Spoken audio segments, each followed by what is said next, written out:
Alright, gamers, it is time for a new video for unused content in games, and today we're continuing with part 4 for unused content in New Super Mario Bros Wii, starting off with version differences over here. So let us begin with this. But before we truly begin, I do get my content like this all the time. If that's your type of thing, please consider subscribing to the channel if you're new, and it's for free. You can always change your mind later on. Anyways, let us look at general information, starting with the version differences on the title screen. Alright, we have 6 different versions: International, Japanese, Japanese kiosk demo, Korean, Taiwan/Hong Kong, and the Chinese version. The non-international versions' logos are mostly unchanged, but have a subtitle in the respective language under it. The Japanese version's title screen says Press 2 Start, instead of Press 2 to Start. Honestly, I think Press 2 Start is a nice little pun. But anyways, the Japanese kiosk demo versions has a new icon with the word Taikenban, meaning demo or trial. In the Korean and Taiwanese/Hong Kong versions, the copyright info was updated since the game was first released in 2010 in those regions instead of 2009 in other regions. The Chinese version gets a different copyright font. Alright, here's a closer look at the international version. Japanese.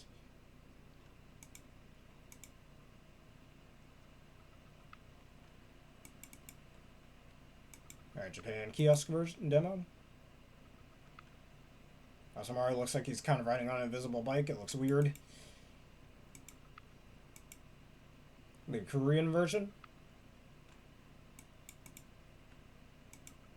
The Taiwan or Hong Kong version.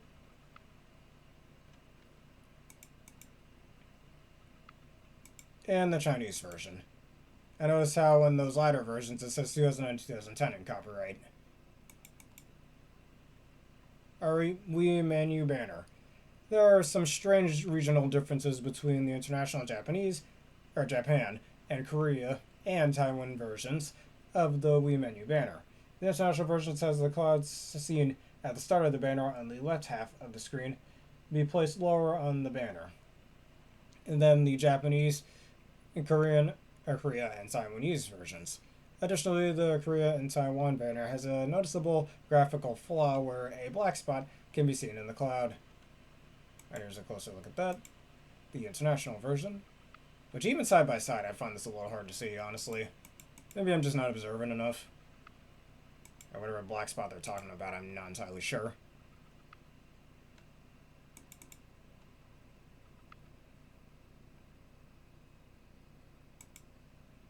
Alright, here's this. I think this black spot over here is like it was talking about. I can kind of see it very faintly, though. That isn't present in these other two versions. Let's take a look at that a sec. Yeah, it's not over here. And not in the international version. Alright, version 2. The North American, PAL, and Japanese versions got a revision built in early 2010. All changes made were carried over to future regions when those released as well. Starting with World 7 Tower Boss Battle Tile Set when you're fighting Ludwig von Koopa. The collision data for World 7's Tower Boss Battle Tile Set was changed to make the entire platform solid, including the empty area underneath it. In version 1, if a player is popped from a bubble while under the floor, they can get stuck in that space, because there is a second platform just below the camera. This can lead to a soft lock if the other players also bubble and join them there, making it impossible to do anything but exit the stage or wait for the timer to run out. And if you didn't finish the stage, well, you just got to reset the console. Alright, but here's some of those tile sets for this one. Alright, and the collision data revision 1. And revision 2 with these little black grids over here. Just like grid empty spaces. Alright, Korea. The credits. The spelling of Bowser Jr.'s voice actor, Kati Segoyan, Segoyan's name, was fixed, misspelled as Kati Segoyan in previous versions. The debug section was removed, leaving Naoki Takami, Ryuhei Matsura, and NOA product testing uncredited. Mario Club Co.Ltd was included in a new product testing section. Alright, Taiwan and Hong Kong versions. World 4-1 out of bounds fix. In the Taiwan and Hong Kong versions, a wall in 4-1 has been extended downward to prevent you from swimming below the level terrain, which is something I guess you can do in the other versions. I wonder why specifically it was changed in the Hong Kong version and the Taiwan version. As you can see right over, like looking right over here, this wall over here isn't long enough to fully extend downward, so you can probably swim under here, which I guess is a glitch in the game that I'm just learning about, actually. Alright, well, you can see in this version, it's a little longer, so you can't go there. You can always just extend the sand platforms over in all versions, but whatever. Oh, then again, this was before free updates fixing stuff like that, so I guess that's why it was put into later versions of the game. Credits. While every regional release has new credit sections for the localization and quality assurance team, this one also adds Megumi Shida to the general special thanks section. Alright, next up, in Chinese, NVIDIA Shield TV, the HUD elements. Alright, the character icons on the HUD are new, larger resolution renders in the Chinese version. I wonder what that would have looked like on screen. Would have been cool if they had an image of that. Oh, whatever, of it in the top left-hand corner. Whatever, Luigi's icon, for some reason, is squished horizontally. But it looks fine in-game, since the UI layout that uses it specifies a size with the correct aspect ratio. And here's a closer look at that. Alright, here's the normal sprites in the international versions, but then they're enlarged in the Chinese versions. And you got this one over here amongst the blue background and this white X that's there for some reason. Probably supposed to represent the life counter, if I had to guess. Alright, Luigi's, yep, squished horizontally. Alright, here's Blue Toad with his mouth creepily open like that. It looks really weird. And you don't notice that here. And then here's the Yellow Toad.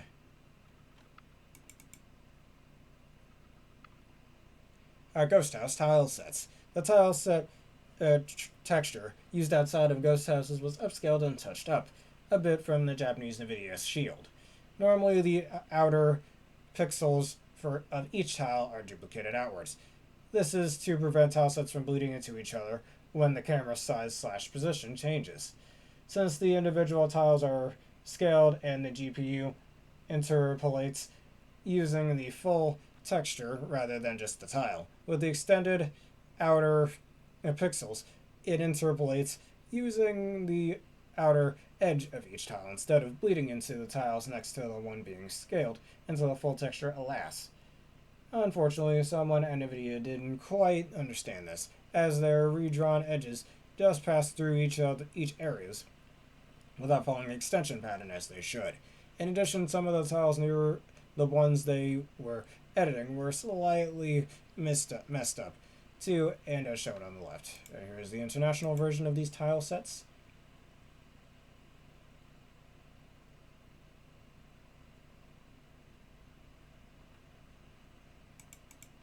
And here's the Chinese version of them. I think from side to side, well, you can kind of notice some of them are a little more spread out, I guess, compared to the international version. Yeah, they look a little more spread out. And here's some more textures over here. Have some rocky terrain.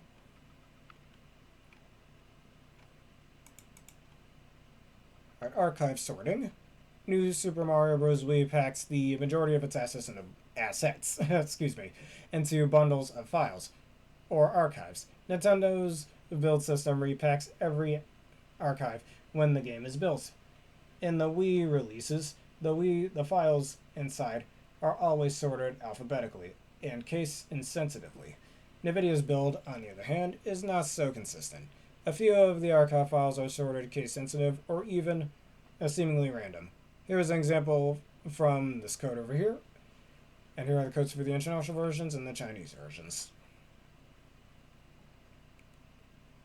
Alright, next up, the credits. The in-game's credits for this release are actually almost identical to those of the original Japanese version, including a reintroduction of the Caddy Sigonian, and misspelling.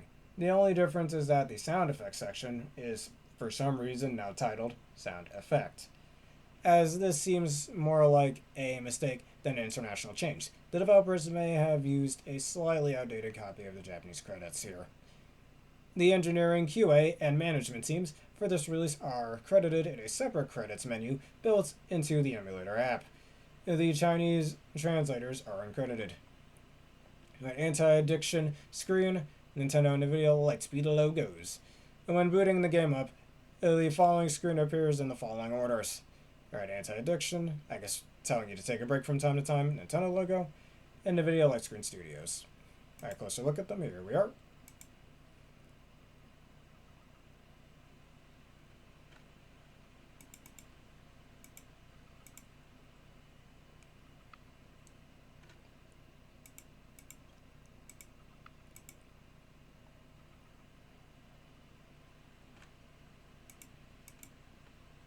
The layout of these four of these screens are located at this code here, and that code there, and that code there, respectively. The textures inside go unused, however, because the emulator replaces them on the fly with higher res versions. These screens replace the Wii Remote Strap warning screen. Its actor, Wii underscore strap, was replaced with the actor's logo underscore screen, NV, probably short from NVIDIA, underscore screen, and anti underscore addiction underscore screen in that order. The strap screen outload is still present at this code here, just unused with the Wii strap. What I'm calling background over here, the Wii strap warning screen. Japanese kiosk demo. This prototype is documented in Hidden Palace. Probably whoever is the person that made that. On late August 2025. That's actually really recent. By the time this video gets uploaded, it'll be in October of 2025, and I'm recording this in like early to mid-September of 2025, so that's interesting. This is very recent. Again, at the time of me recording this. A post-release Japanese kiosk demo for New Super Mario Bros Wii was recovered from Slack data for a WIS 009, like short for 2009 kiosk unit hard drive dump. The hard drive was dumped by Zell, aka Luckless Heaven, while Ryrie extracted the demo build from it. It said hard drive dump. The build's ISO starts at that code there. The partitions were fully intact, so Ryrie uploaded in this way.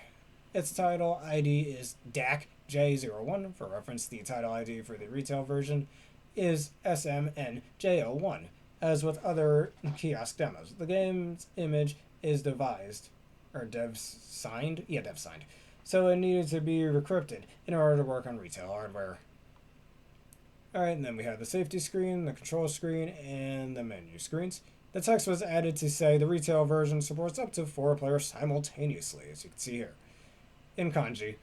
Therefore, only the files and the number of players one is selectable, with the other buttons grayed out. This is impossible to copy or delete and save. Or delete a save. Alright, here's a closer look at these screens.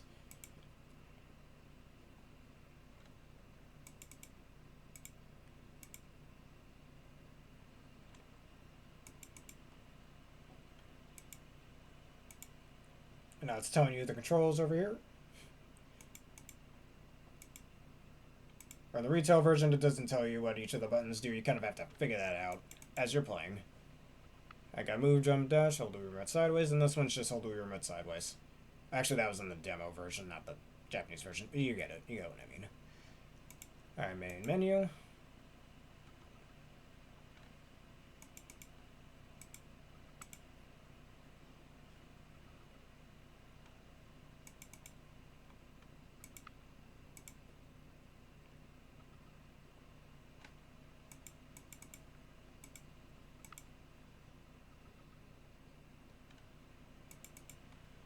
Alright, next up, the map menu. Only the button, the star coins, is selectable with the other buttons grayed out. Here's what that looks like here. I guess so you can kind of keep track of some of the star coins you get in the demo. And here's the retail version, or the full game. Alright, demo end.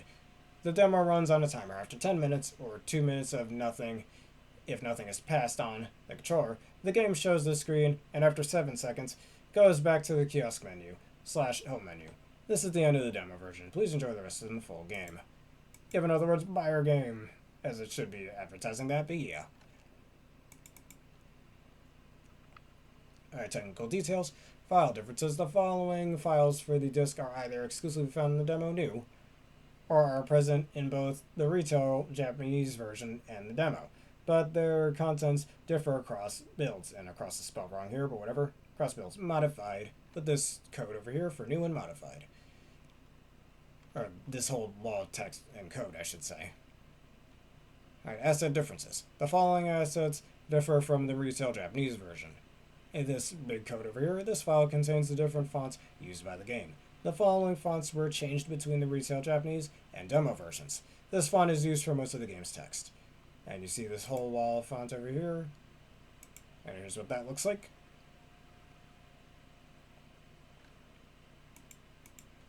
And the retail version.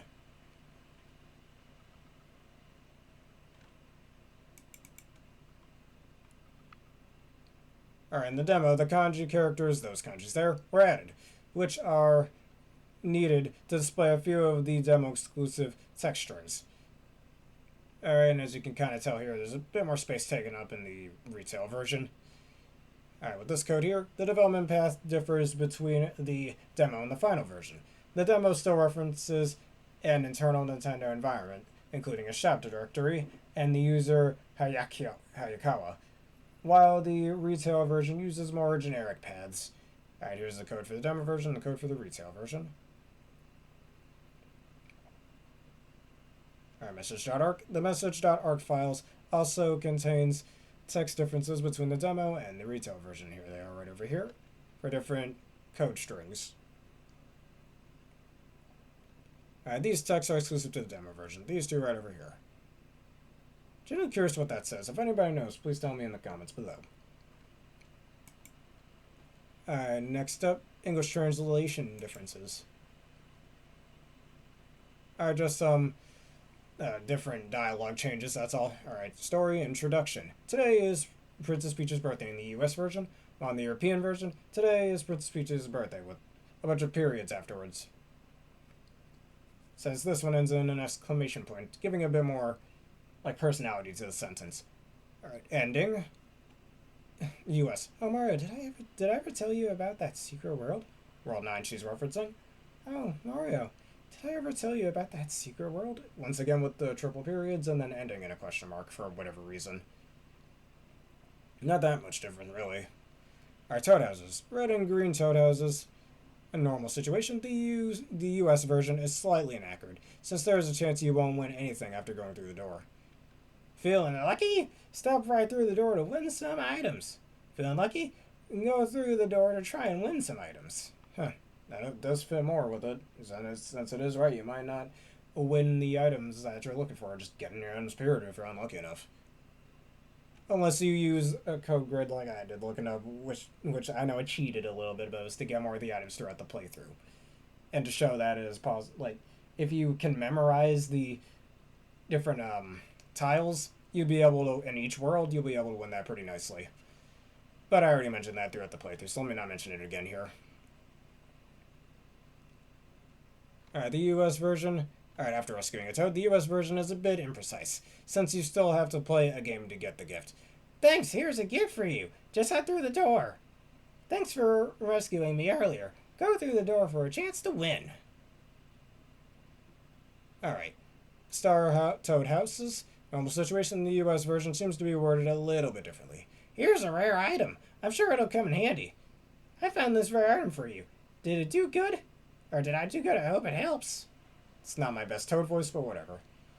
After rescuing a toad, there is no reason to leave the toad houses, so the text in the US version is strange. Thanks, here's a present for you. Head left if you want to go out. I think it's because it reuses the text from when you're in Peach's castle watching hit movies, and that same line of text is used there. So they literally just reused it.